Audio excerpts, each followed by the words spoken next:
श्री परमात्मने नमः।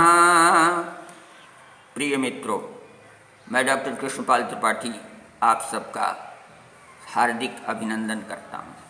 आज मैं आप लोगों के समक्ष मेलात्मक में नाड़ी दोष के परिहार पर चर्चा करना चाहता हूँ। आप सब जानते हैं कि जब लड़का लड़की का विवाह करना होता है तो दोनों के नामों से, चाहे जन्म राशि का नाम हो अथवा पुकारने का नाम हो, सबसे पहले गुण देखा जाता है। ये देखा जाता है कि 18 गुण कम से कम होने चाहिए, तभी विवाह की स्थिति बनती है। लेकिन वे गुण जो हैं वो अष्टकूटों के आधार पर आते हैं। वर्ण, वश्य, तारा योनि, ग्रह मैत्री, गण मैत्री, भकूट शुद्धि और नाड़ी शुद्धि के आधार पर गुण प्राप्त होते हैं। तो अन्य दोष अगर हैं तो उनका परिहार चल जाता है। नाड़ी दोष महादोष माना जाता है, सबसे बड़ा दोष माना जाता है नाड़ी का दोष। यानी लड़का और लड़की दोनों की नाड़ी एक नहीं होनी चाहिए, क्योंकि नाड़ियाँ 3 हैं, आदि मध्य और अंत। तो आदि आदि ना हो, मध्य मध्य ना हो, अंत अंत ना हो, नाड़ी डिफर होनी चाहिए।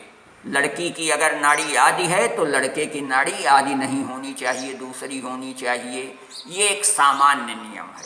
लेकिन अनेक ऐसी स्थितियां हैं जहां पर कि नाड़ी एक होते हुए भी विवाह किया जा सकता है। यद्यपि इस संदर्भ में शीघ्रबोधकार ने कहा है कि ब्राह्मणों को ही नाड़ी दोष देखना चाहिए, लेकिन ये बात उचित नहीं है, क्योंकि किसी ऋषि का वाक्य ऐसा नहीं है। तो नाड़ी दोष सबके लिए देखना चाहिए, सबके लिए नाड़ी की एकता त्याज्य है। हाँ, नाड़ी दोष का परिहार सबसे महत्वपूर्ण जो है मैं बताने जा रहा हूँ आपको।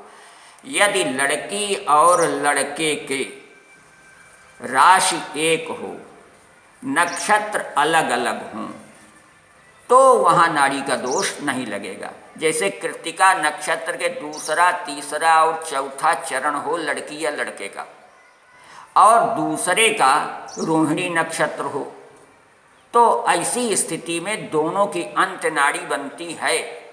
लेकिन यहाँ पर राशि एक है, नक्षत्र अलग अलग हैं, इसलिए नाड़ी दोष नहीं लगेगा। कहने का मेरा मतलब ये कृत्तिका के जो 3 चरण है, दूसरा, तीसरा, चौथा, जिसमें ई उ ए अक्षर आता है, तो चाहे लड़की अथवा लड़के का ई उ ए हो और दूसरे का ओ वा वी हो, तो यहाँ पर भी दोनों की नाड़ियाँ अंत हैं, लेकिन राशि दोनों की वृक्ष है और नक्षत्र अलग अलग हैं, इसलिए यहाँ नाड़ी दोष नहीं लगेगा। अंत नाड़ी होते हुए भी विवाह किया जा सकता है।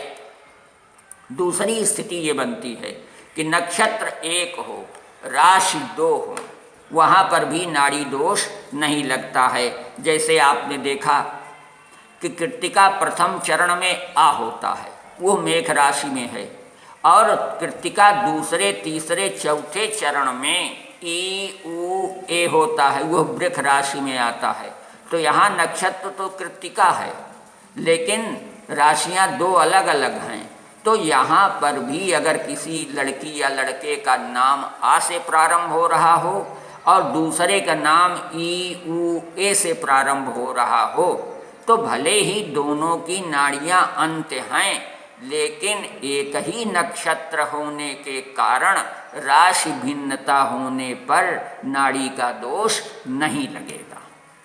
यानी लड़का अथवा लड़की का नाम आ से हो और दूसरे का फिर उसी लड़की लड़के का नाम ई उ ए हो, तो नाड़ी दोष नहीं लगेगा। जैसे अभिषेक लड़का हो, उमा लड़की हो, तो दोनों का नक्षत्र एक है लेकिन राशियां भिन्न हैं। एक अभिषेक की मेष राशि है, उमा की वृष राशि है, इसलिए यहाँ पर नाड़ी दोष नहीं लगेगा, जबकि अंत नाड़ी दोनों की है।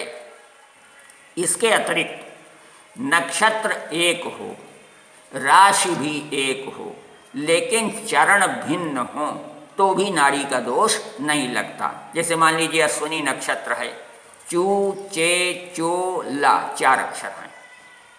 अगर लड़के का नाम चुन्नीलाल हो, लड़की का नाम लालती हो, तो दोनों नाम अश्विनी नक्षत्र में ही आते हैं। दोनों की नाड़ियाँ आदि हैं, लेकिन यहाँ परिहार हो रहा है इसलिए कि एक ही नक्षत्र के भिन्न भिन्न चरण हैं, एक ही राशि है, इसलिए यहाँ पर नाड़ी दोष नहीं लगेगा। इस प्रकार से नाड़ी दोष देख लेना चाहिए। हाँ, इतना जरूर ध्यान रखिए कि लड़का और लड़की के नाम का प्रथम अक्षर एक ही अक्षर नहीं होना चाहिए, अन्यथा दोषी होगा। जैसे मान लीजिए चुन्नीलाल चुन्नी देवी, बिल्कुल नहीं हो सकता, क्योंकि एक ही नक्षत्र का एक ही चरण है। लालता प्रसाद लालती, बिल्कुल नहीं हो सकता किसी भी स्थिति में। उमा शंकर उमा देवी, बिल्कुल नहीं विवाह हो सकता, क्योंकि इसमें एक ही नक्षत्र का एक ही चरण है, इसलिए विवाह नहीं हो सकता, क्योंकि इसमें नाड़ी दोष लगेगा। अगर नक्षत्र एक हो, चरण भिन्न हो, तो नाड़ी दोष नहीं लगेगा। इसे गंभीरता पूर्वक सुन लीजिए, समझ लीजिए, जिससे धोखा न होने पावे, अन्यथा अनिष्टकारी हो जाएगा। अगर वर कन्या का नाम इस ढंग से विचार में मिल जाता है, नाड़ी का परिहार हो जाता है, 18 गुण से ऊपर मिल जाते हैं, तो विवाह हो सकता है। एक और पीयूष धारा में दिया हुआ है कि यदि वर कन्या का नाम रोहिणी, आर्द्रा, मृगशिरा, कृत्तिका, पुष्य, ज्येष्ठा, श्रवण, उत्तरा, भाद्रपद और रेवती नक्षत्रों के अंदर हो, यानी इन्हीं नक्षत्रों के अंदर लड़की और लड़का दोनों का नाम हो, तो भी नाड़ी दोष नहीं होता। कुछ विद्वानों ने मघा के स्थान पर मृगशिरा का नाम रखा है और कुछ लोगों ने मघा नाम रखा है कि नहीं, मृगशिरा नहीं मघा होना चाहिए। कुछ विद्वानों का विचार है कि मघा नहीं मृगशिरा, यानी दो में मतभेद है, शेष नक्षत्र वही हैं सबके मत के अनुसार। नहीं, लड़के और लड़की का नाम यदि इन नक्षत्रों के अंदर हो तो इनमें नाड़ी दोष नहीं लिया जाता। तो इसे गंभीरता पूर्वक सुन लीजिए, समझ लीजिए और देख लीजिए प्रैक्टिकली, तब आपको जानकारी अच्छी हो जाएगी। लेकिन नाड़ी दोष नितांत वर्जित है। अगर यह परिहार मिल रहे हैं जो मैंने बताया, तब तो विवाह हो सकता है, शुभद रहेगा, किसी भी हालत में कोई भी अनिष्ट होने की संभावना नहीं रहेगी, अच्छा माना जाएगा विवाह। फिर से आप सुन लें, नक्षत्र एक हो, चरण भिन्न हो, तो विवाह हो सकता है, नाड़ी दोष नहीं लगेगा। नक्षत्र एक हो, राशियाँ दो हों, तो भी विवाह हो सकता है। नक्षत्र दो हो, राशि एक हो, तो भी नाड़ी की एकता होने पर विवाह हो सकता है, उसमें नाड़ी दोष नहीं लगेगा।